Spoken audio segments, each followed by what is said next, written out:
भक्तजनों, आज आप सुने तुलसी माता का खूब सुंदर कथा। एक सुदमिया नाम की औरत थी। उनकी 3 बेटा 3 बहू थी। सुदमिया का घर में पोता पोती से पूरा उनकी परिवार भरे हुए थे, लेकिन छोटी बहू का अभी तक कोई संतान नहीं हुआ था। सुदमिया का दोनों बड़ी बहू कभी कोई भगवान का पूजा नहीं की और न ही भगवान को पसंद करती, लेकिन छोटी बहू माँ तुलसी का परम भक्त थी और रोज श्रद्धा भक्ति से सुबह उठकर माँ तुलसी का पूजा करती। लेकिन दोनों जेठानिया का उनकी तुलसी पूजा करना पसंद नहीं आता। दोनों जेठानी उठकर देवरानी पर केटर केटर लगा देती है। कहती है कि तेरे नींद नहीं है तो हम लोग का नींद क्यों खराब करती है। सुबह उठकर तुलसी तुलसी लगा देती है, घंटा घंटी बजा कर हम लोग का नींद खराब कर देती है। तुलसी को क्यों नहीं फेंक देती है। इस पौधा को पूजा करके तुझे क्या मिलता है? कुछ तो नहीं मिलता है। 2 साल शादी का हो गया, आज तक तो कोई संतान नहीं दी। तुलसी तुलसी तुलसी सुबह उठकर लगा देती है। देवरानी कहती है कि दीदी, आप लोग अगर तुलसी का पूजा नहीं करती हो तो कम से कम तुलसी के अपमान तो मत करो। मुझे जितना चाहे गाली दे दो, लेकिन मेरे तुलसी को अपमान मत करो। छोटी बहू जाकर अपना सासू माँ से कहती है कि माँ जी देखिए, दीदी लोग तो माँ तुलसी का पूजा नहीं करती है, तो कम से कम अपमान तो ना करे। सवेरे उठकर मेरे तुलसी को कितना अपमान करती है। मेरा पूजा पाठ वो लोग का पसंद नहीं है। सासू माँ आती है या दोनों बड़ी बहू से कहती है कि तुम दोनों तो कोई भगवान का पूजा पाठ नहीं करती हो, तो तुलसी माता का अपमान क्यों करती हो। छोटी बहू तुलसी माता का पूजा करती है तो उन्हें कर लेने दो, लेकिन तुलसी का अपमान तो मत करो। दोनों बड़ी बहू अलग होना चाहती थी, लेकिन सुदमिया तो अपना किसी बेटा को अलग नहीं होने देती। उनकी कहनाम था कि जब तक मैं जीवित रहूंगा तब तक मैं सबके एक करके रखूंगी। ऐसे करते करते तो कुछ दिन बीत गया। कुछ दिन का बाद सुदमिया का मृत्यु हो गया। सुदमिया का मृत्यु होते ही दोनों बहू शेरनी बन गई। अब तो छोटी देवरानी से रोज झगड़ने लगी, लेकिन छोटी बहू अपना पति को कभी नहीं कहती कि दीदी लोग मुझसे झगड़ती है। रोहन का एक बहन थी जो बड़ी थी, उनकी बहुत पहले शादी हो चुकी थी। एक दिन रोहन बाहर से आता है, देखता है कि घर में मेरे पत्नी के साथ दोनों भाभी लड़ रही है। उनकी पत्नी के साथ लड़ते हुए रोहन को अच्छा नहीं लगा। रोहन अपना पत्नी से कहते हैं कि सुदमिया चलो हम लोग इस घर के छोड़कर हम लोग दूसरा किराया घर में चलते हैं। यहाँ पर मैं एक पल नहीं रहूंगा। जिस घर में शांति नहीं है उस घर में मैं नहीं रहूंगा। जिस घर में मेरे पत्नी का सम्मान नहीं है उस घर में मैं नहीं रहूंगा। चलो हम लोग किराया घर में रह लेंगे। रोहन का पत्नी कहती है कि नहीं जी, जो घर में 2 परिवार हो या 4 परिवार हो, उस घर में जब बर्तन एक संगे टकराता है तो झगड़ा लगता है। तो उससे थोड़े थोड़े लेकर हम लोग क्यों झगड़े, क्यों हम लोग किराया में जाए, यही घर में रहेंगे, एक साथ रहेंगे। छोटी बहू तो कभी अलग होना नहीं चाहती थी, वो जैन परिवार में रहना चाहती थी। लेकिन रोहन ने नहीं माना। वो कहने लगा कि जिस घर में तुम पूजा पाठ करती हो वो लोग का पसंद नहीं आता है, वो लोग तुमसे लड़ती है, झगड़ती है, मेरा अच्छा नहीं लगता है। हम लोग इस घर में अब एक पल नहीं रहेंगे, हम लोग चलो किराया घर में रहेंगे। रोहन अपना पत्नी को लेकर चला जाता है किराया घर में। रोहन तो काम करने चला जाता है और उनकी पत्नी घर में अकेली रहती है, लेकिन उन्हें अच्छी नहीं लगती है अकेले अकेले घर में रहना। वो तुलसी माँ से बात करती है। वो माँ तुलसी से कहती है कि माँ मुझे अकेले अकेले अच्छा नहीं लगता है, मैं किससे बात करूँ माँ, किससे बात करूं? वो तो चला जाता है काम पर और मैं घर में अकेली रहती हूँ। सुदमिया का बात सुनकर माँ तुलसी को उन पर माया आ जाता है। माँ तुलसी एक औरत का रूप धारण करती है, आया कर सुदमिया से बात करने लगती है। सुदमिया उनसे कहती है कि माता आप मेरे घर आती है, मुझसे बात करती है, मुझे बहुत अच्छा लगता है माँ, आप रोज आइए या मुझसे बात कीजिए, मैं अकेली अकेली रहती हूँ, मुझे अकेले अच्छा नहीं लगता है माँ, आप रोज आइए। माँ तुलसी कहती है कि बेटी तू चिंता मत कर, मैं रोज आऊंगी, तेरे साथ बात करूंगी, तू चिंता मत कर, तू अकेली नहीं रहेगी, मैं रोज आऊंगी तेरे घर। एक दिन रोहन काम पर से आता है तो रोहन का पत्नी कहती है कि सुनते हो जी, देखो आपका बहन को तो बहुत दिन शादी किया हो गया, वो अभी तक तो अपना महके नहीं आई, जाइए अपना बहन को बुला लाइए, कई दिन घर में मेरे साथ रहेगी तब मेरा भी मन बहल जाएगा। रोहन कहने लगा कि मेरी तो दीदी थोड़ा कारा दिमाग के है, वो करवा बात बोलती है, तुम्हें सहन नहीं होगा। सुदमिया कहती है कि कोई बात नहीं, मैं सह लूंगी, है तो मेरी ननद जी, क्यों नहीं सहूंगी।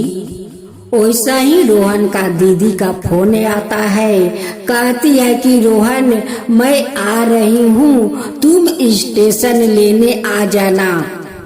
रोहन कहने लगा कि देखो जिसका तुम नाम लिया उसी का फोन आ गया, वो आ रही है, मुझे कह रही है कि रोहन तू स्टेशन आ जाना, मैं आ रही हूँ, तुम उसे नाम लिया वो आ रही है। रोहन स्टेशन जाता है, उससे पहले उनकी दीदी आकर स्टेशन पर खड़ी थी।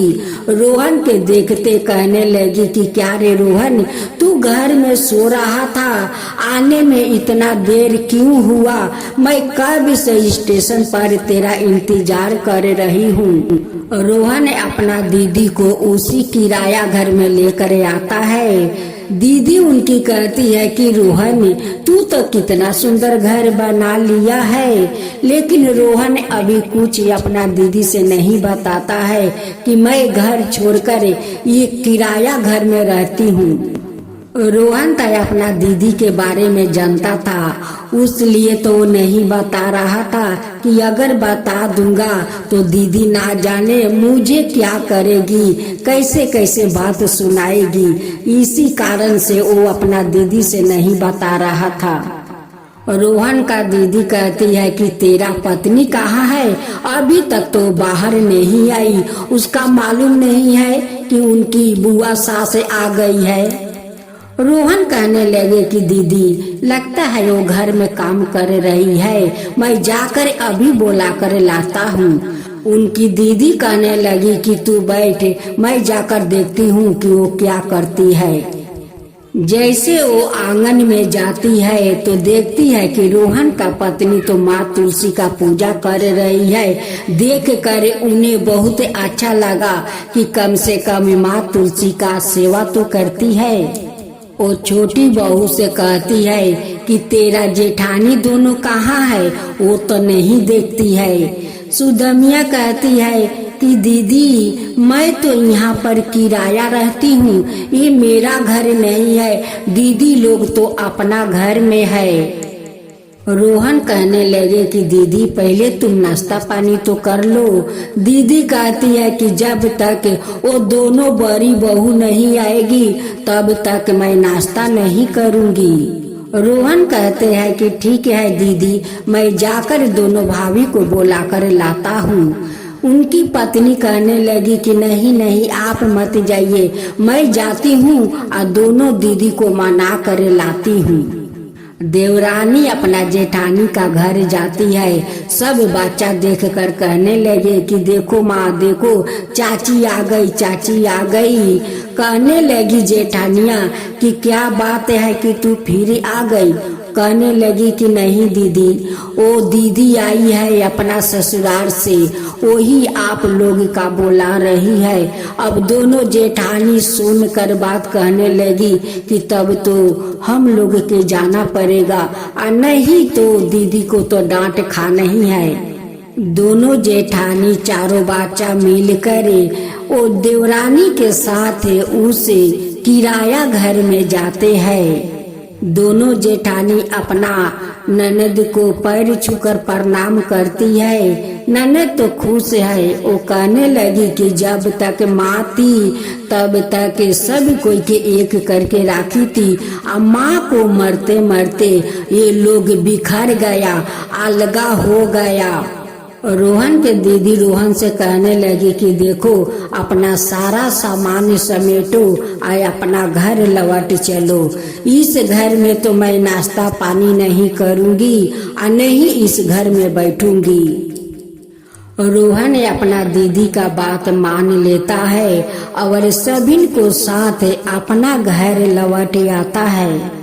जब पड़ोसिन लोग देखती है कि रोहन की दीदी आई है, सब पड़ोसिन उन्हें देखने के लिए उनकी घर आती है। सभी को बैठा कर रखती है और कहती है कि जाओ सभी को तुम लोग चाह नाश्ता पानी कराओ। और सभी पड़ोसिन को चाह पानी करवाती है। सब पड़ोसिन कहने लगी कि मोना, आज तुम आई हो तो तुम्हारा घर देखो कितना भारा भारा लगता है, तुम कितना दिन पर महके आई हो। चाय नाश्ता करके पड़ोसिन लोग अपना घर चली जाती है। थोड़ा देरी के बाद रोहन के दीदी कहती है कि मैं मोहन के घर से होकर आती हूँ, तब ले तुम लोग खाना बनाओ। तीनों जेठानी देवरानी कहने लगे कि ना जाने दीदी उनकी घर में जाकर क्या क्या बात सुनाएगी, क्या करेगी। वो दोनों में तो ऐसे ही कई दिन से झगड़ा लगे हुए है। छोटी बहू कहती है कि उन्हें अब माँ तुलसी बचाए, माँ तुलसी जाने। मोहन का पत्नी अपना आंगन में खटिया पर बैठी हुई थी। जाकर कहती है कि क्या रे महारानी, तू तो खटिया पर बड़े मजे से बैठी है। कहती है कि क्या करूं मोना, बैठी ना तो देखो सोहन का पत्नी मुझसे कितना लड़ती झगड़ती है।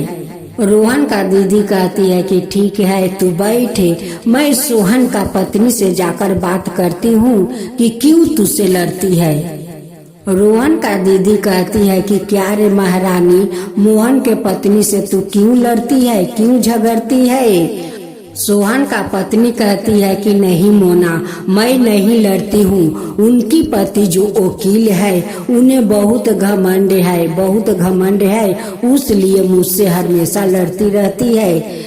रोहन का दीदी कहती है कि तू कहाँ कम है, तेरा पति तो जज है तो तू कहाँ कम है, तू भी तो लड़ती है।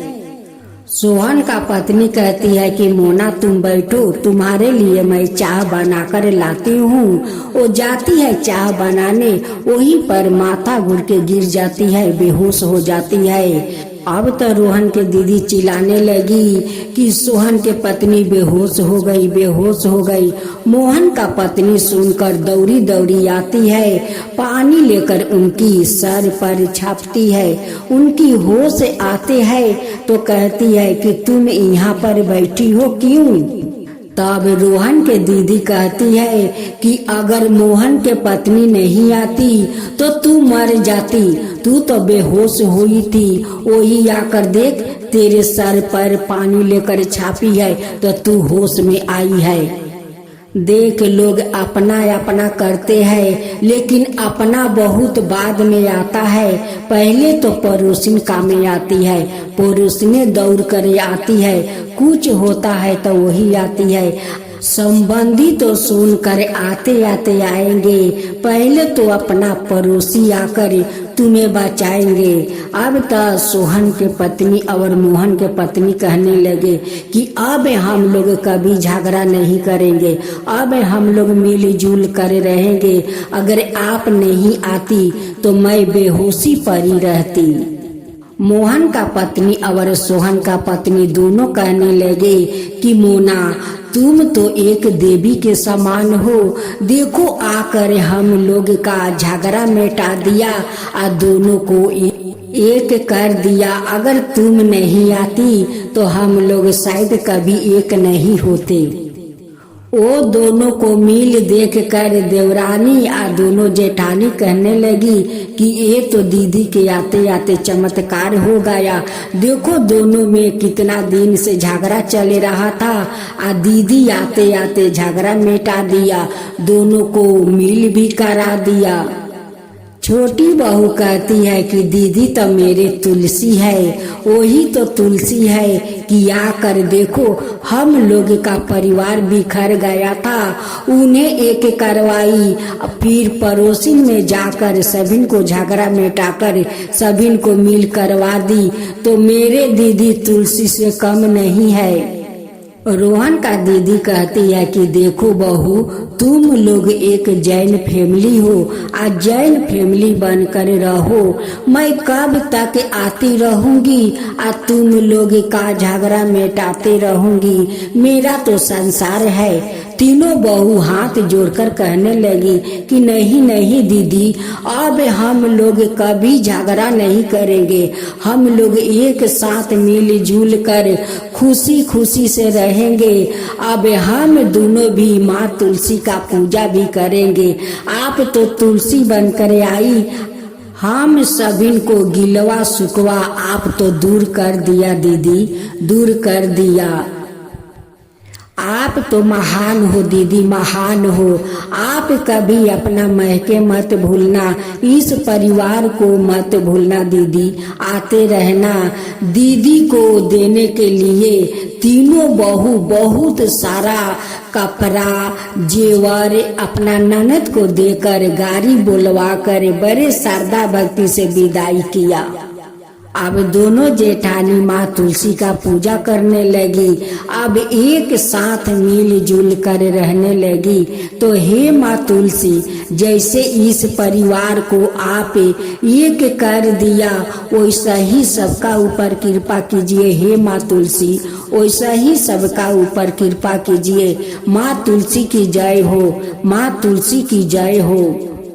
जय जय तुलसी माता, जय जय तुलसी माता, सब जग की सुखदाता वरदाता। जय जय तुलसी माता, जय जय तुलसी माता, सब योग के ऊपर, सब रोग के ऊपर, रुझ से राजा करके भाव तरा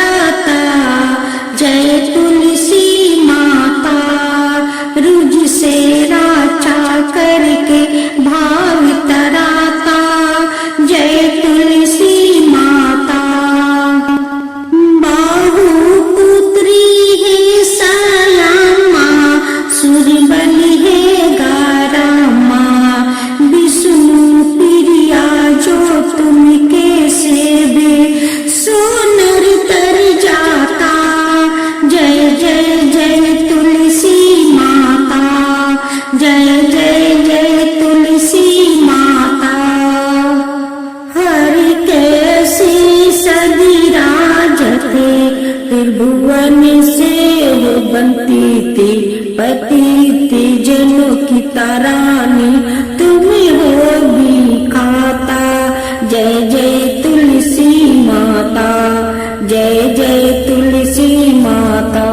लेकर जन्म बिजन में आई दिव्य भवन में, मानव लोगी तुम्हीं से सुख संतति पाता। मानव लोगी तुम्हीं से सुख संतति पाता। जय जय तुलसी माता, जय जय तुलसी माता।